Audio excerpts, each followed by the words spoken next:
할렐루야, 오늘도 복된 하루가 되시기를 소망합니다. 독일의 양심으로 불리는 천재 신학자 보네퍼는 그리스도께서 사람을 부르실 때 그리스도인들은 당신에게로 와서 죽으라고 명하신다라고 말했습니다. 우리는 종종 신앙생활을 말할 때 하나님 안에서 누리는 풍성한 삶의 권리를 말합니다. 하지만 보네퍼의 말처럼 우리는 그리스도의 제자로서 치러야 할 대가가 있음을 기억해야 합니다. 세상이 우리의 생각처럼 만만하지가 않습니다. 악한 마귀가 우리를 호시탐탐 노리고 있습니다. 이러한 치열한 영적 전쟁터에서 우리가 승리할 수 있는 비결은 말씀을 붙잡고 그것을 실천하는 삶을 살아내는 것입니다. 오늘도 우리에게 주시는 말씀을 통하여서 무장하고 하나님 안에서 충만한 삶을 누리길 소망합니다. 오늘 우리에게 주시는 하나님의 말씀을 함께 읽겠습니다. 보라, 내가 너희를 보냄이 양을 이리 가운데로 보냄과 같도다. 그러므로 너희는 뱀같이 지혜롭고 비둘기같이 순결하라. 사람들을 삼가라. 그들이 너희를 공회에 넘겨주겠고 그들의 회당에서 채찍질하리라. 또 너희가 나로 말미암아 총독들과 임금들 앞에 끌려가리니 이는 그들과 이방인들에게 증거가 되게 하려 하심이라. 너희를 넘겨줄 때에 어떻게 또는 무엇을 말할까 염려하지 말라. 그때에 너희에게 할 말을 주시리니 말하는 이는 너희가 아니라 너희 속에서 말씀하시는 이 곧 너희 아버지의 성령이시니라. 장차 형제가 형제를 아버지가 자식을 죽는 데에 내주며 자식들이 부모를 대적하여 죽게 하리라. 또 너희가 내 이름으로 말미암아 모든 사람에게 미움을 받을 것이나 끝까지 견디는 자는 구원을 얻으리라. 이 동네에서 너희를 박해하거든 저 동네로 피하라. 내가 진실로 너희에게 이르노니 이스라엘의 모든 동네를 다 다니지 못하여서 인자가 오리라. 제자가 그 선생보다 또는 종이 그 상전보다 높지 못하나니 제자가 그 선생 같고 종이 그 상전 같으면 조카도다. 집 주인을 바알세불이라 하였거든 하물며 그 집 사람들이랴. 본문 16절을 우리 함께 읽겠습니다. 보아라, 내가 너희를 보내는 것이 마치 양을 이리 떼 가운데로 보내는 것과 같다. 그러므로 너희는 뱀과 같이 슬기롭고 비둘기같이 순진해져라. 그리스도를 위해서 나아갈 때 제자들이 알아야 할 한 가지 사실이 있습니다. 그것은 그들이 이리 가운데 양과 같이 보내졌다는 것입니다. 그들은 핍박을 받되 극심하게 핍박받을 수도 있었습니다. 이 구절에서 그리스도께서 하신 말씀은 제자들에게 핍박에 대해서 경고함과 동시에 어떻게 핍박을 대처해야 할지를 조언해 주는 것이었습니다. 예수님의 제자로서 핍박에 직면하게 될 때 우리 모두가 염두에 두어야 할 사실이 있습니다. 먼저 제자는 그리스도께 사명을 받았고 보내심을 받았다라고 하는 것입니다. 오늘 본문에 보니까 내가 너희를 보냄이라는 말을 주목해 보아야 합니다. 우리를 보내는 이는 하나님의 아들이신 그리스도입니다. 이 사실은 우리에게 가장 큰 위로가 됩니다.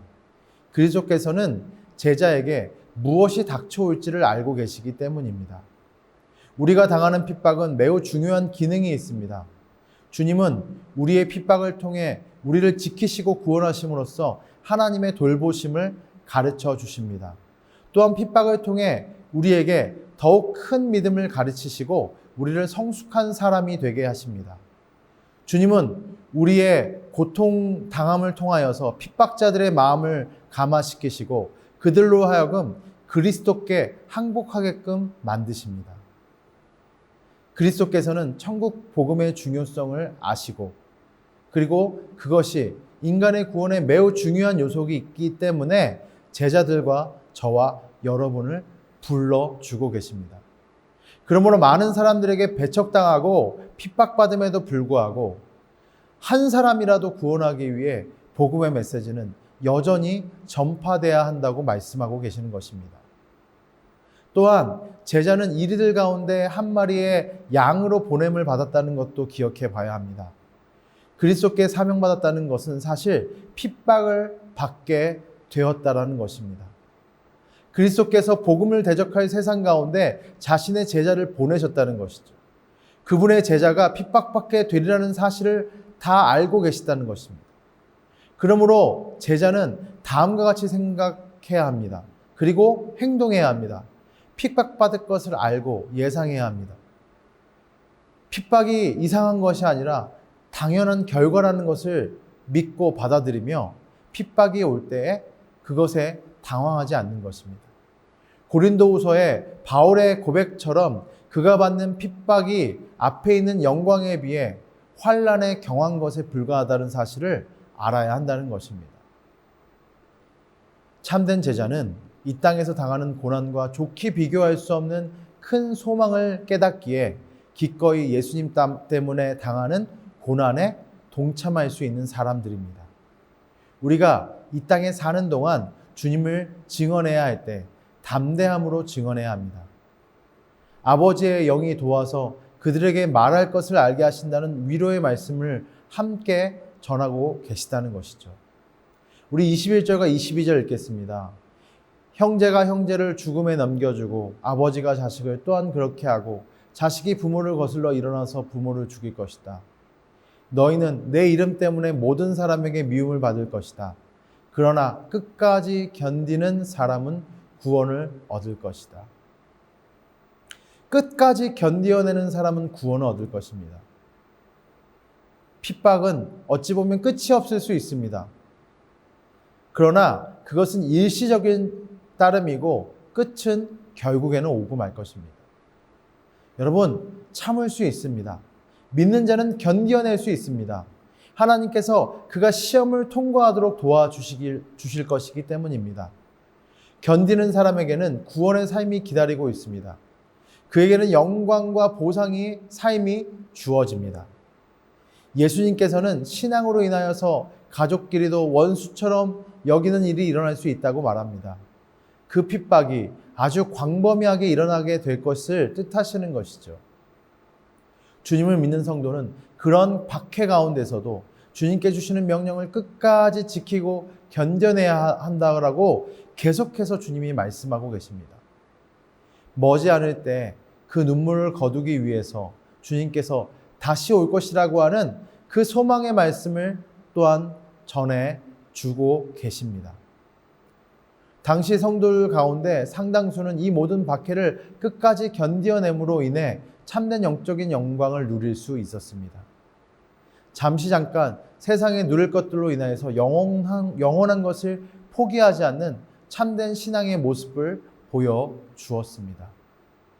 이들과 같이 우리도 이 세상에서 복음적인 가치관을 지켜 행할 때 주어지는 어려움들을 다 극복해내고 끝까지 견디어 승리하는 믿음의 종들이 되어야 할 것입니다. 말씀을 정리하고자 합니다. 여러분, 제자의 삶을 사는 것은 결코 쉽지 않은 삶일 수 있습니다. 늘 핍박이 우리 앞에 놓여져 있고, 그리고 그 핍박으로 말미암아서 마치 이리대 속에 있는 어린 양처럼 늘 위태함이 있지만, 그럼에도 불구하고 하나님이 우리를 지켜주시고 그리스도께서 우리를 보호하심을 잊지 말아야 합니다. 고난의 때, 핍박의 때 그 핍박을 견디어 내어야 합니다. 영원한 것을 위해서 영원하지 않은 세상의 가치를 포기하고 하나님 앞에 온전함으로 그분을 끝까지 신뢰함으로 이 환난의 시간을 승리하는 믿음의 백성들이 되시기를 소원합니다. 우리 함께 기도하시겠습니다. 사랑해 주님 감사합니다. 오늘 우리에게 허락하신 귀한 날 속에서 성령이 주시는 은혜를 통하여서 이 환난의 때, 핍박의 때 핍박을 이겨내고 하나님이 주실 천국의 산 소망을 바라볼 수 있는 믿음의 백성들로 저희를 세워 주옵소서.